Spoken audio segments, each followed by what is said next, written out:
How's it? I'm going to be showing you guys a little bit about the Canon 600D, also known as a T3i camera. Just a little off the cuff rundown on this camera. First of all, let me show you a little bit about the lens. Lens is usually even more important than the camera body itself. Also a lot of times it's even more expensive. Just hold down this button, turn counterclockwise, and voila, you can take off the lens. And if you notice, you can actually see the shutter speed go. And remember, if you lower the shutter speed, okay, that little flap jacket is gonna be going even slower. So that was at 50 frames, 50th of a second. Before it was more of at 200. To put the camera lens back on, you match the dots.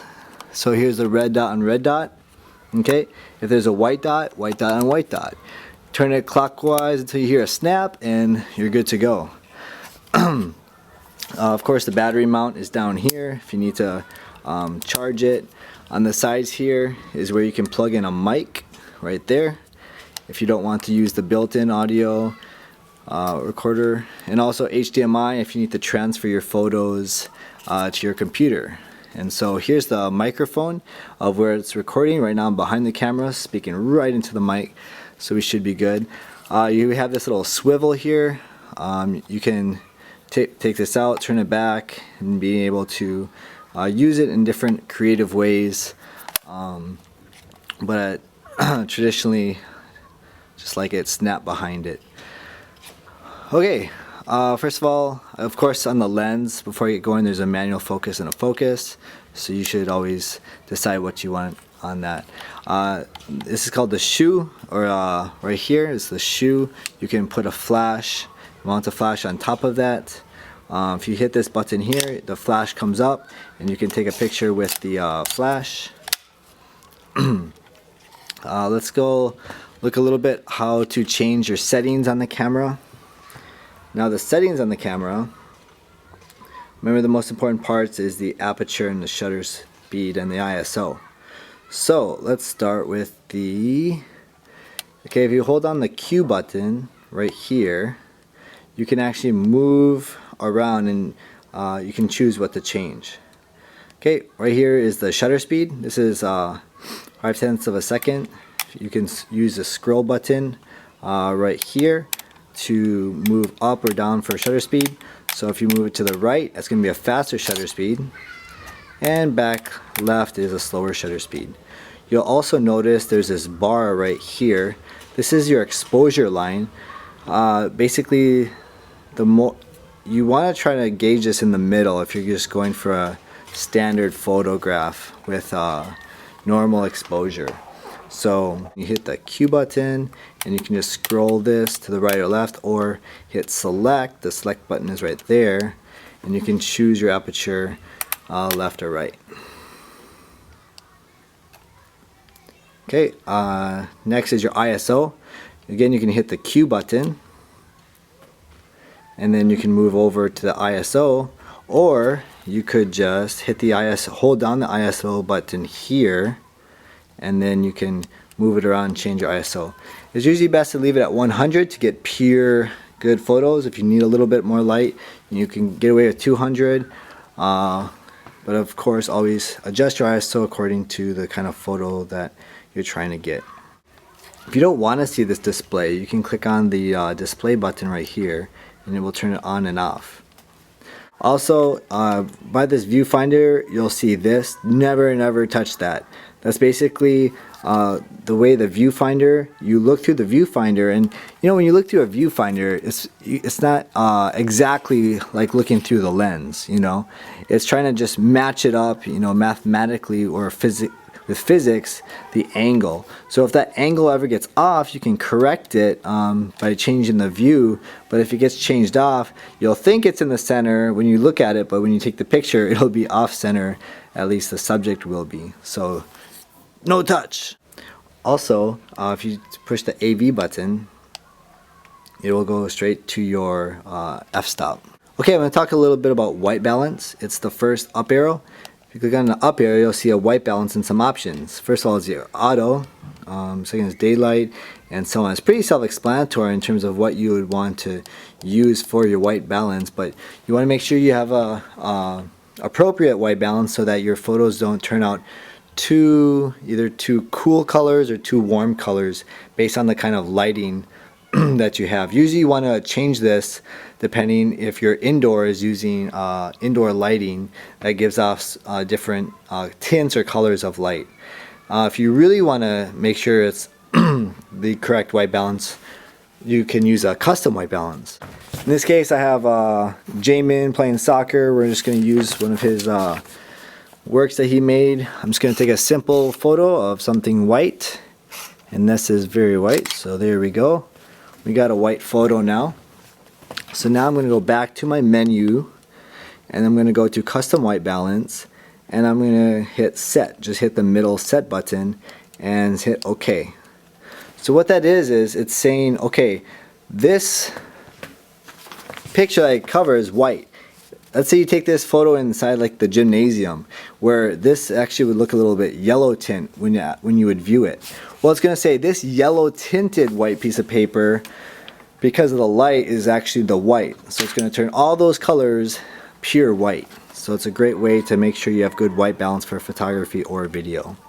Also on your menu buttons, go through that a little bit. You have your quality. You can have large, medium, small. And one is by size, like the dimensions. That's for the L, M, and S. But notice how like the L has a full shape and this has a stair looking shape. Okay, they're both L in terms of the size, but the difference between the two is like the quality. Like, do you want a lot of pixels inside those dimensions or less pixels? So there's a big difference between the dimensions and size of a photo and the amount of pixels in between that make up the photo. So you want to keep that in mind when you're choosing your settings. Also in your settings, I would definitely disable the beep so you don't hear that annoying beep sound. You can choose how long you want to review an image. That can be pretty good. If you do red eye reduction, a little annoying flash will go off. So you may want to do this, but hopefully you're not using flash that much so you won't have red eye problems. I showed you custom white balance. There's also different picture styles that you can choose based on the kind of photos that you're taking. So these are like presets that help compensate for the conditions that you'll be taking. Grid display is sometimes good because it'll automatically show your rule of thirds. So if I hit grid line and the first one, like rule of thirds, and I go to my photo and live view, you'll notice we have rule of thirds that can give us better photos. I want to talk a little bit about focusing. Of course, you can change this to manual focus and then focus it manually, or autofocus. If you do have it on autofocus, you do have some options here that we can try for depending on the subject. You see that there's an AF button on the right. So you hit the right button. One shot basically means if there's no action, it's just still, you'll want a one shot focus. AI servo, you want this if there's movement. If you're photographing a dog and that dog is crazy and he's running all over the place, if you focus it on the dog and hold down the button halfway and then just move the lens with the dog, it'll basically focus the dog no matter what depth it goes because it can track it. And if you're not sure which one to do, then you should do AI focus, and it will basically start with one shot, but then if it goes into movement, it'll switch into like the AI servo. So one shot, we'll keep it focused and not change it no matter what. AI servo will keep it action no matter what, and AI focus will change it depending on if it's still or action when you focus it in on the subject. So that's for that one. So we covered white balance, we covered the focusing. Let's go in the left arrow, see what that does. That does your shooting modes. If you're just doing like stills or one shots, The first one is fine. If you're doing action like sports photography, you'll want a continuous, because then you can just hold down it can take like continuous shots, more rapid fire. So you'll definitely want to take advantage of that if you're doing sports photography. And if you have a little remote, you can hit a remote and then it'll trigger for that. Or you could do a self timer, position it, hit the button, go in front of the camera, smile and say cheese.